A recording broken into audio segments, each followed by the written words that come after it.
So please join me in prayer. We just move right now in this moment, in this space, into our heart. And we feel spirit move. We feel spirit move within us.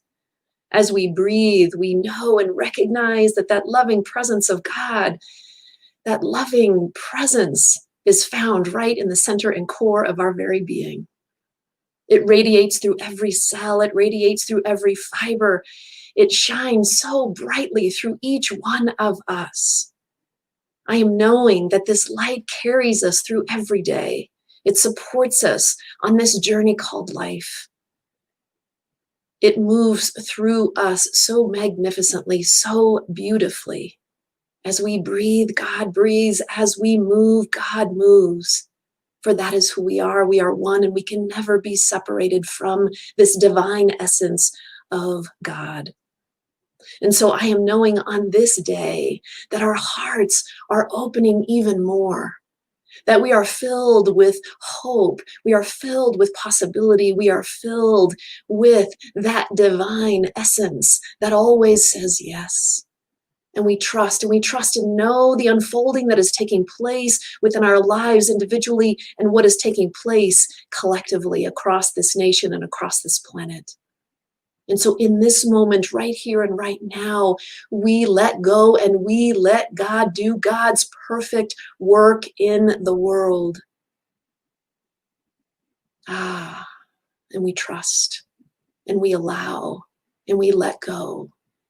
And so I am knowing that this energy, this truth that is being spoken right here, right now, is the energy that is filling us, is the energy that is guiding us, is the energy that is supporting us. And I am knowing that that same energy is flowing so beautifully through Reverend Jenny today as she speaks words that are inspiring and uplifting and healing for all of us.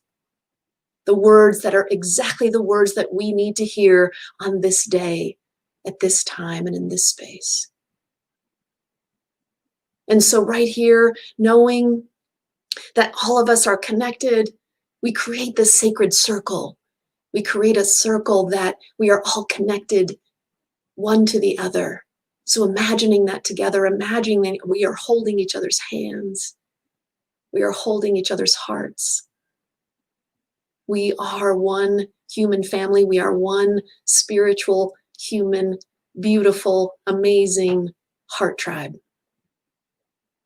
What a beautiful spiritual family we are. And we are holding that.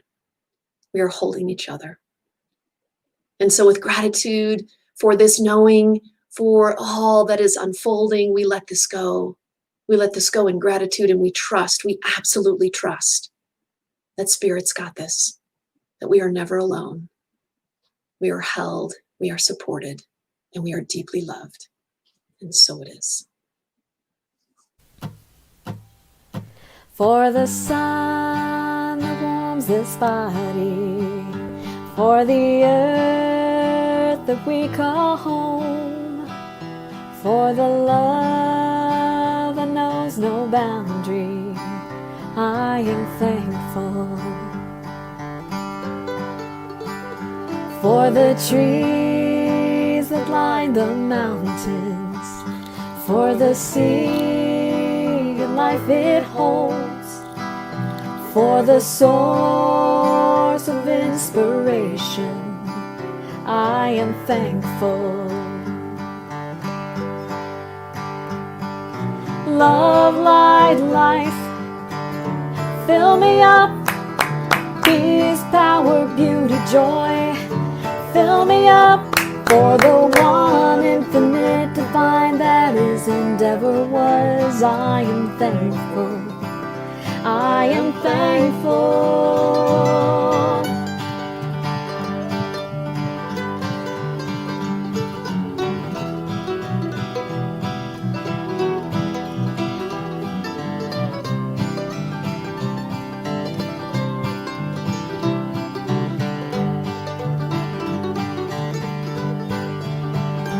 For abundance and growing, for the mystery unfolding, for each and every being, sacred truth we are knowing, for kindness and compassion and the courage to take action, for the law of attraction and the freedom to create. Love, light, life, fill me up. Peace, power, beauty, joy, fill me up. For the one infinite divine that is and ever was, I am thankful. I am thankful for the sun that warms this body, for the earth that we call home, for the love that knows no boundary. I am thankful.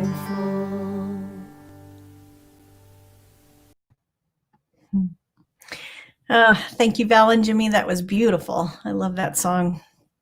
So let's just begin this morning, as we always do, by harmonizing our hearts. So as Reverend Barb always says, if you haven't had one breath all week, then take 3.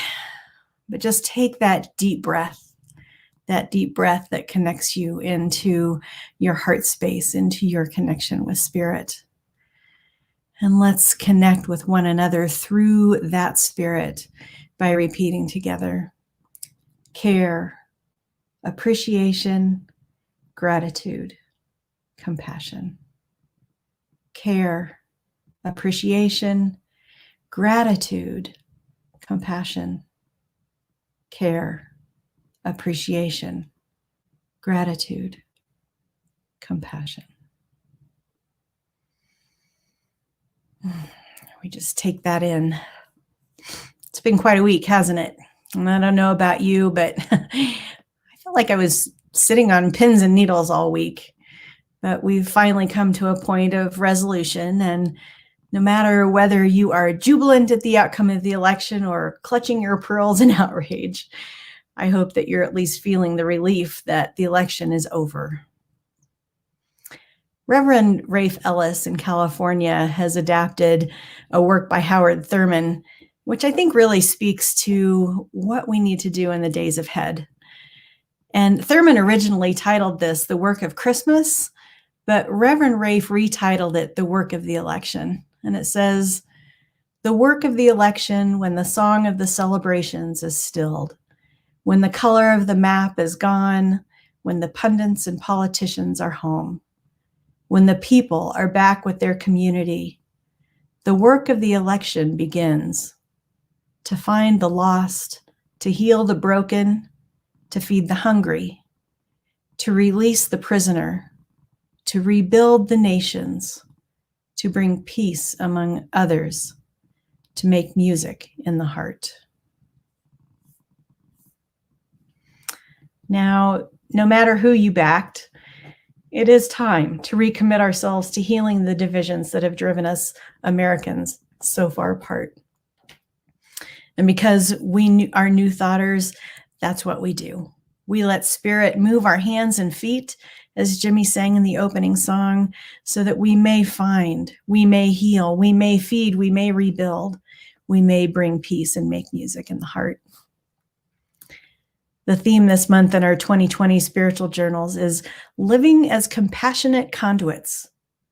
And with the end of the election, I can think of no better topic to be discussing this morning and to applying in our lives.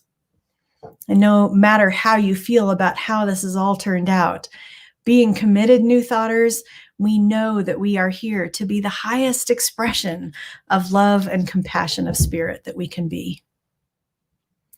Now, I know the results of the election have given many a new hope for the future of our country and our planet, have given many a sense of being able to take a deep breath for the first time in many months, maybe years. And I wish this morning I was only celebrating the hope, the relief, and the joy that those many are feeling. But the fact is that 69 million Americans voted to double down on continuing the status quo of the last 4 years. And that means that we still have a lot of work to do. A lot of work to dig in and go deep, to heal our past traumas. A lot of work to excavate the shadows of white supremacy, sexism, ageism, ableism, hatred toward people who express gender and love relationships differently than we do. And that's on top of healing our planet, caring for the most vulnerable among us, and ending world hunger and violence. This is the work of our individual lives and of our communities. You know, when Reverend Barb and the other ministers and I created NTNC by merging a few New Thought communities, we adopted the tagline, "One Spirit, One Community," knowing that even though we were bringing together people from similar spiritual theology, those communities were somewhat different in our cultures of expressing those theologies. So we really wanted to emphasize that we were coming together in the one spirit as one community, one common unity that unites us all. And that is true right now about America too. In his book, The Active Life, Parker Palmer tells us that community cannot take root in a divided life. Long before community assumes external shape and form, it must be present as a seed in the undivided self. Only as we are in communion with ourselves can we find community with others. And so we must do the work of digging deep in our own consciousness to uproot those beliefs and ways of being from our past that keep us repeating negative patterns and experiences. Gary Simmons is a Unity minister and an author, and he tells this story about having his astrological chart read by a Jyotish Hindu astrologer. And at one point during the reading, the astrologer said to him, "The future can only be regarded as probabilities floating upon a sea of infinite possibilities. What makes us so predictable is that attention and awareness continuously reframe the present moment in the context of past influences. Consciousness is poured into the creative framework of attention and awareness to set in motion the forces that organize the manifest universe. If consciousness is in bondage to the past, or if attention is mesmerized according to ingrained patterns of awareness, the future is simply an extended line from here to tomorrow. And that's what makes the future predictable." And so, my friends, if we want a new future, one that doesn't include being bound by our past, then we must expand our consciousness to excavate our shadows, to bring them into the light so that we create new patterns of attention and awareness. This is the time for us New Thoughters to double down on living our spiritual principles out loud. Those principles of love, compassion, peace, and kindness. Now, you might be asking yourself what all this has to do with today's topic of what is God giving you? What is God giving us in order to do that deep work ahead of healing ourselves and our communities so we can create a better world for all of us to live in? Well, the simple answer, if you are aware of what New Thought teaches, is everything. God gives us everything we need to do this work, because we are the manifestation of God, of spirit on earth. We teach that God is all there is, the one power and presence that is all of life. And if that is true of God, then it must be true of us. And therefore, we have all of the light, all of the love, all of the peace, power, beauty, joy, and wisdom of God within us. We have everything we need to break the bondage of our past, to transcend our limiting beliefs and ingrained patterns of thinking and being, and to awaken ourselves and all of humanity to the light of our own true nature, as we say in the benediction every week. To awaken ourselves and all of humanity to the truth that life is for us and there is nothing against us. To awaken all of humanity to the assurance that the universe is fully supporting us at all times. And therefore, we don't need to fight for power, for resources, for recognition or love. These and so much more are already ours because we are the beloved children of Spirit. And that means that every single one of us on this earth, not just those whose ideologies and actions align with ours, are the beloved children of Spirit. That means that every face we look upon, whether it is expressing love or anger, is the face of God. Now, if you're like me, you might have some work to do here. I think I've done a pretty good job over the years of healing my limiting beliefs around my own self-worth. I know that I am a divine expression of God who is worthy of loving and being loved for my own authentic expression of Spirit. But sometimes it's hard to find the face of God in others, in those who I see as the other.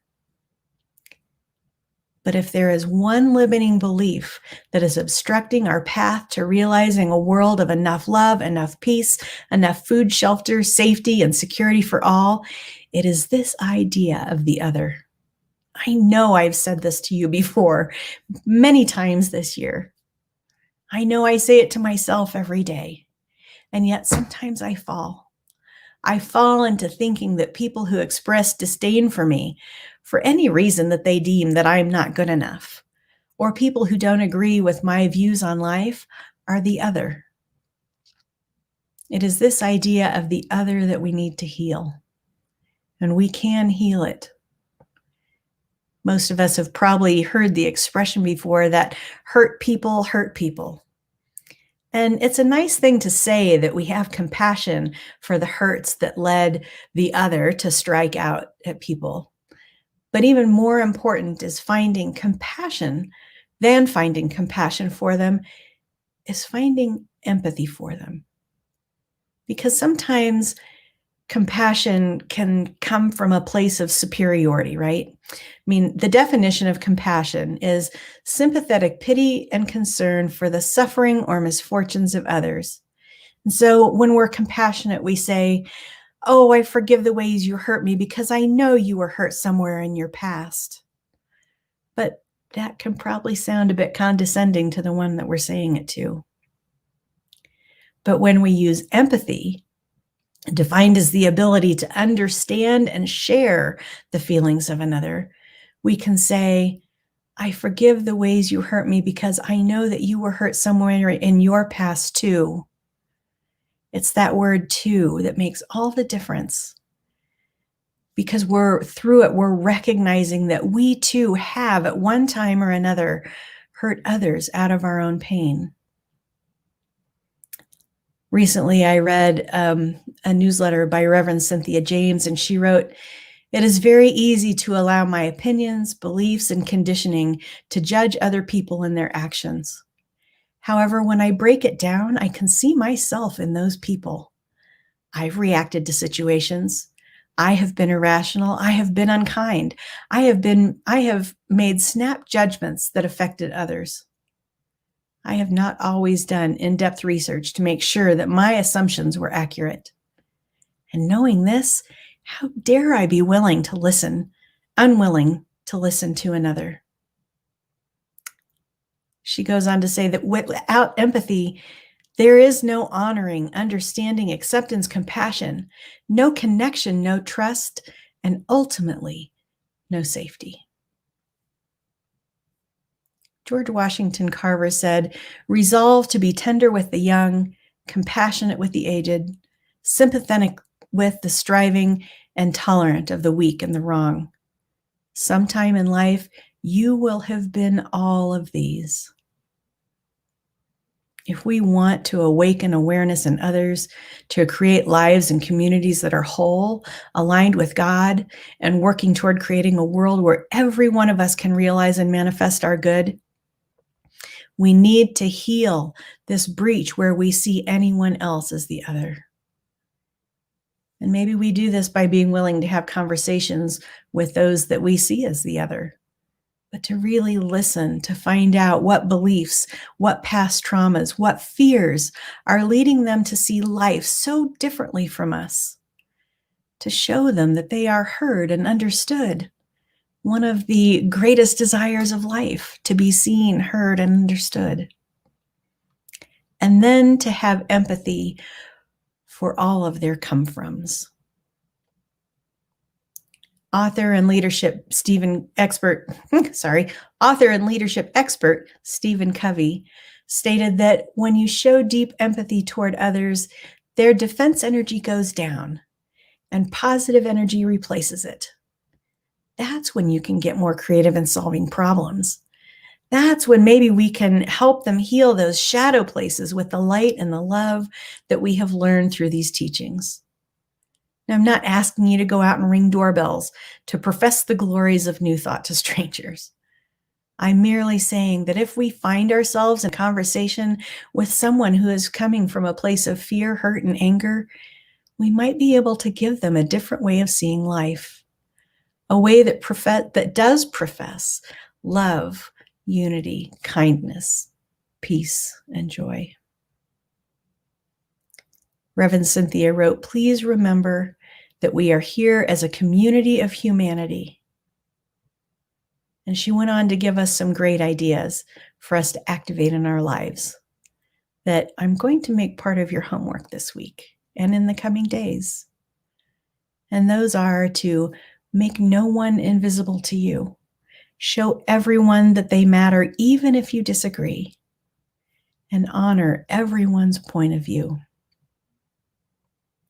All of these are a great way to be the accepting and inclusive part of our NTNC mission statement. And I would add that this week, please remember that God has given you everything that you need, all of the wisdom, empathy, and love to be a compassionate conduit, to help heal the apparent breach between the hearts of the people of our nation. Let's lean into our highest expression of spirit within and bring all of the light and love of God to bear upon the pain, confusion, and discomfort of the world. I keep reminding you that Glennon Doyle says that we can do hard things. And what I know is that we can do them with a consciousness of love and common unity that will heal the world. Because God gives us everything that we are and everything that we need to make this world a better place for all of us. Who wants prayer?